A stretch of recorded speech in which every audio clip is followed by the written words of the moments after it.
আসসালামু আলাইকুম। আজকের এই ইউনিক রেসিপিটি তৈরি করেছি আমি সকালের নাস্তার পর বেঁচে যাওয়া রুটি দিয়ে। মজাদার এই রেসিপিটি তৈরি করার জন্য আমি নিয়ে নিলাম সকালের বেঁচে যাওয়া রুটি, একটি পেঁয়াজ, একটি টমেটো, 4টা কাঁচামরিচ, ধনিয়া পাতা একসাথে কুচি করে কেটে নিয়েছি।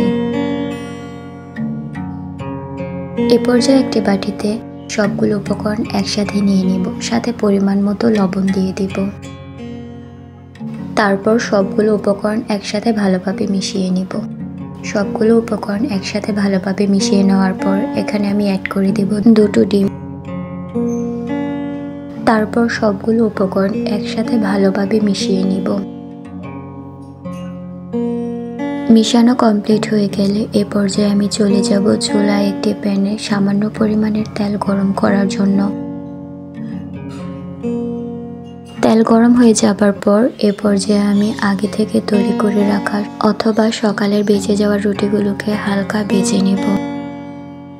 রুটিগুলো ভাজার সময় বারবার উল্টানো যাবে না। তাওয়ায় ছেঁকে নেওয়া রুটিগুলো এমনিতেই নরম থাকে, বারবার উল্টাতে গেলে তা ছিঁড়ে যাবে। এই পর্যায়ে আমি একটি রুটির উপর আগে থেকে তৈরি করে রাখা ডিমের মিশ্রণটি দিয়ে উপরে আরেকটি রুটি দিয়ে দিব। 1 মিনিট পর রুটিটি উল্টেই দেব। ইচ্ছে করলে আমরা সবাই সকালের নাস্তার পর বেঁচে যাওয়া রুটিগুলো ফেলে না দিয়ে বিকালের জন্য এই মজাদার নাস্তাটি তৈরি করতে পারি।